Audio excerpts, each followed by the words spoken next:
Terima kasih pemirsa, Anda masih bersama kami dalam Kominfo Newsroom. Pemirsa, pengembangan digital tidak hanya diterapkan pada sistem pendidikan, ekonomi, olahraga, maupun teknologi, namun juga menyasar pada infrastruktur, salah satunya pada jalan tol. Pengoperasian jalan tol dinilai memegang peranan signifikan demi menghadirkan efisiensi dan layanan terbaik bagi pengguna, dan juga penerapan digital ini akan memperbaiki layanan transaksi, baik pengoperasian dan juga pemeliharaannya. Dalam hal ini, Badan Pengatur Jalan Tol fokus membenahi 3 hal dalam penerapan digital tersebut, melalui multi-lane free flow atau sistem bayar tol nirsentuh. Sederhananya, bayar tol tanpa kendaraan perlu berhenti. Kita akan membahasnya hari ini bersama dengan Bapak Danang Parikesit. Assalamualaikum Pak Danang. Waalaikumsalam warahmatullahi wabarakatuh. Salam semuanya, pemirsa GPR TV. Salam sehat semuanya. Salam sehat selalu Pak Danang. Pak Danang, mengenai multi-lane free flow atau sistem bayar tol nirsentuh. Kendaraan ini diklaim dapat mampu membuat arus lalu lintas jalan tol ini lebih cepat dan juga efisien, begitu Pak. Kemudian dalam penerapannya, bagaimana sistem ini bekerja, Pak Danang? Ya, ini kan satu sistem yang sebenarnya merupakan bagian dari roadmap untuk modernisasi ya di jalan tol kita. Dulu kita punya jalan tol di masa awal Presiden Jokowi kan 780-an kilometer. Hari ini itu sudah lebih dari 2.500 kilometer jalan tol beroperasi, sehingga tidak ada cara lain, kita juga akan keep up dengan yang namanya transformasi digital untuk bisa memberikan terutama user experience yang lebih bagus, penghematan dari biaya perjalanan, khususnya BBM, dan juga memberikan kenyamanan di dalam penggunaan jalan tol kita yang semakin lama semakin banyak. Nah, oleh karena itu, sebenarnya sudah dimulai dari tahun 2017, itu kita merubah dari sistem tunai menjadi cashless ya, atau tanpa tunai. Jadi sistem cash menjadi cashless. Nah, ini transformasi berikutnya adalah dari sistem yang menggunakan tapping, kartu elektronik, kemudian menjadi yang sifatnya itu nirsentuh atau contactless, di mana seluruh sistem itu dilakukan dengan menggunakan satelit ya, GNSS system, Global Navigation Satellite System, di mana masyarakat pengguna jalan tol itu tidak lagi harus stop and go ya di gerbang-gerbang tol, dan sistemnya itu bisa melakukan charging otomatis di e-wallet yang mereka miliki di mobile device mereka, telepon genggam mereka. Ini yang saya kira menjadi inovasi penting yang akan kita segera luncurkan dan kita laksanakan. Baik, inovasi peralihan dari yang sebelumnya tap menggunakan kartu, begitu kini para pengendara bisa langsung masuk jalan tol begitu saja. Kemudian apakah hal ini memerlukan aplikasi tertentu atau tambahan alat tertentu yang dipasang di dalam mobil begitu Pak? Kita akan melihat ya bahwa dengan penetrasi telepon genggam sekarang ini, saya kira yang paling penting adalah bisa melengkapi HP kita, telepon genggam kita dengan mobile applications yang itu bisa dijalankan di dalam platform Android maupun platform iOS. Nah, kita namakan mobile application kita itu Cantas ya, Cantas, dan itu nanti akan membantu para pengguna jalan tol untuk mendeteksi kapan dia masuk tol. Ya, jadi dia akan terdeteksi oleh sistem satelit yang terhubung dengan HP kita. Dan kemudian pada saat dia melalui jalan tol kita, dia akan mampu dideteksi sebagai kendaraan yang menggunakan jalan tol, dan biaya penggunaan jalan tol tersebut langsung akan dideduct ya, diambil dari e-wallet yang mereka miliki dan juga diregistrasikan di dalam aplikasi mereka. Jadi ada 2 hal yang perlu diregistrasi dalam mobile application-nya. Satu adalah registrasi kendaraannya yang akan digunakan, dan yang kedua adalah registrasi e-wallet yang mereka gunakan. Jadi kita sesuai dengan arahan dari Bank Indonesia kan tidak boleh eksklusif satu e-wallet itu sendiri atau source of fund. Jadi kita menggunakan multi source of funds, mana saja yang bisa digunakan oleh para pengguna.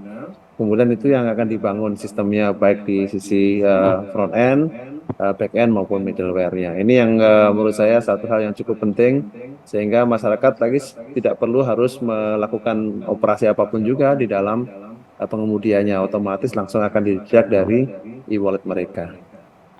Baik, untuk memperjelas sehingga masyarakat yang ingin memasuki jalan tol begitu Pak, mendownload aplikasi tersebut, kemudian meregistrasi kendaraannya begitu ya Pak, dan apakah handphone ini akan selalu dibawa ketika ingin memasuki jalan tol atau hanya registrasi, kemudian nanti layanan Nirsanto ini akan langsung mendeteksi mobil itu masuk ke jalan tol Pak? Jadi handphone ini sebenarnya menjadi alat untuk penanda lokasi. Jadi kita kan sekarang ini kan sudah banyak yang menggunakan aplikasi peta ya, peta digital yang untuk mencari jalan kan sudah banyak yang menggunakan itu. Itu sebenarnya prinsipnya mirip, cuman kita akan melengkapinya dengan sistem transaksi. Jadi pada saat dia itu masuk ke jalan tol, koordinatnya terdeteksi, kemudian pada saat dia melalui jalan tol akan diketahui berapa kilometer dia melakukan perjalanan pada ruas mana, dan di ruas tersebut itu tarifnya berapa. Kemudian pentingnya ini adalah registrasi itu dilakukan sebelum lewat ya, karena apa? Kita jadi tahu kendaraan tersebut adalah golongan tarif berapa, sehingga kalau kita melalui sebuah jalan tol dengan kendaraan jenis golongan tertentu, dengan panjang kilometer tertentu, dengan tarif tertentu, maka besarnya uang yang akan dibayarkan oleh pengguna jalan tol itu bisa betul-betul exact, bisa betul-betul lebih fair ya kepada para penggunanya.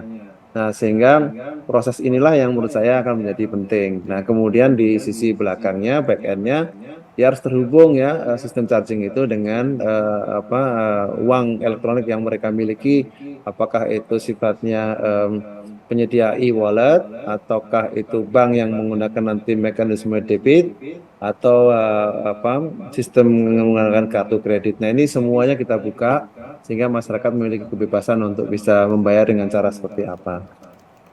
Baik, dengan adanya aplikasi tersebut, bagaimana jika masyarakat ini mengalami suatu kendala begitu Pak dalam menggunakan aplikasi? Kemana masyarakat ini harus mengadu? Jadi kita nanti dalam yang paling penting sekarang ini adalah dua hal. Pertama, pada bulan Desember insya Allah akan kita luncurkan mobile application-nya. Ya, dan itu kita punya waktu setahun sebenarnya sampai akhir tahun depan untuk melakukan edukasi.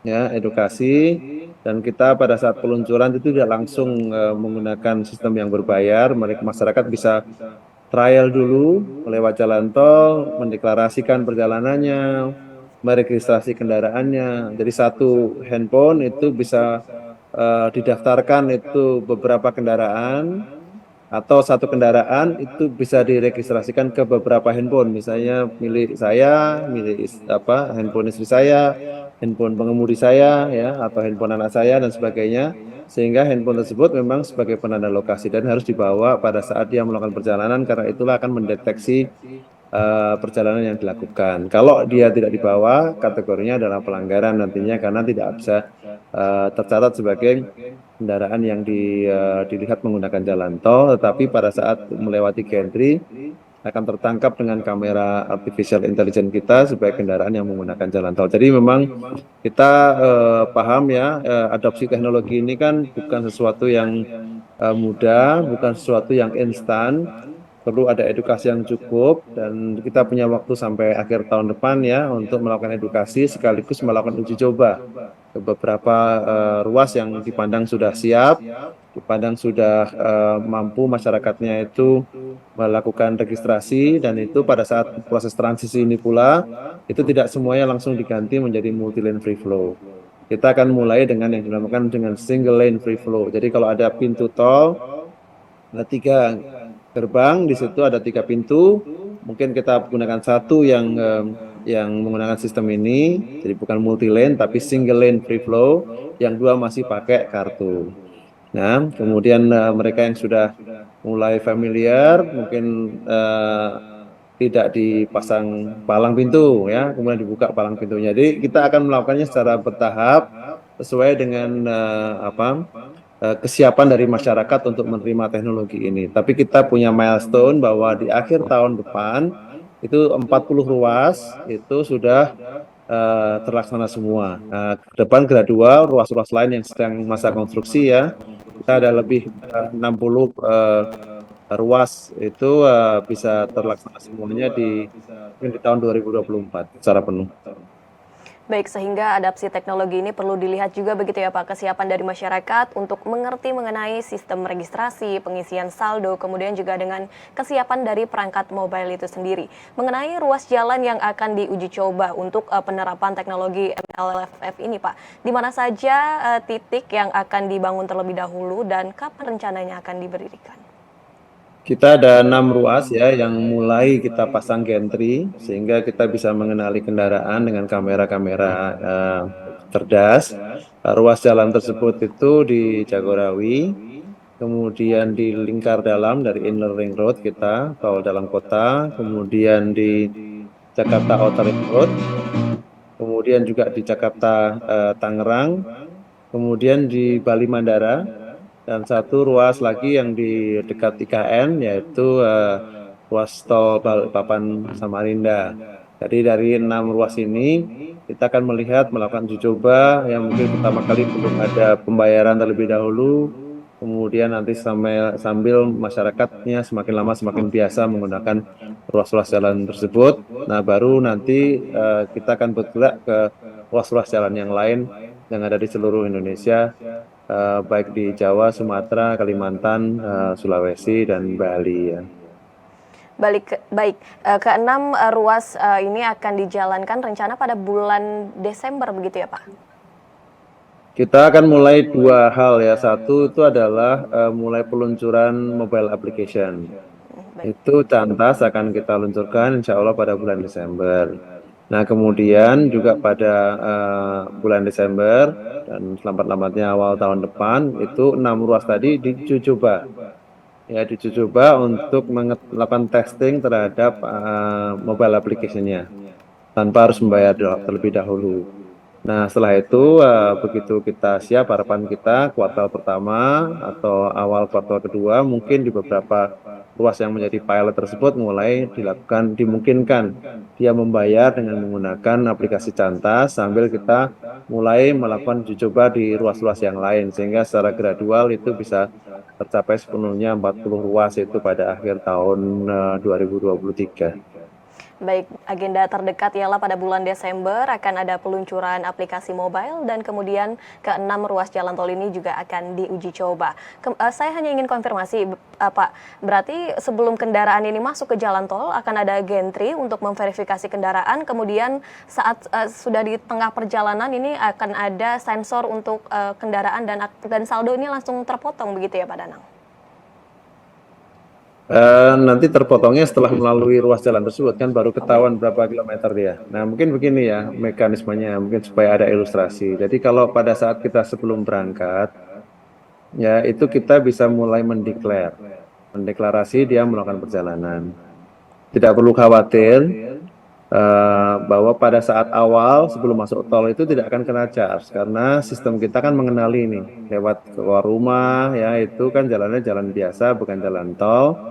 Itu terdeteksi di sistem kita sebagai jalan non tol yang tidak bisa di-charge atau tidak perlu di-charge.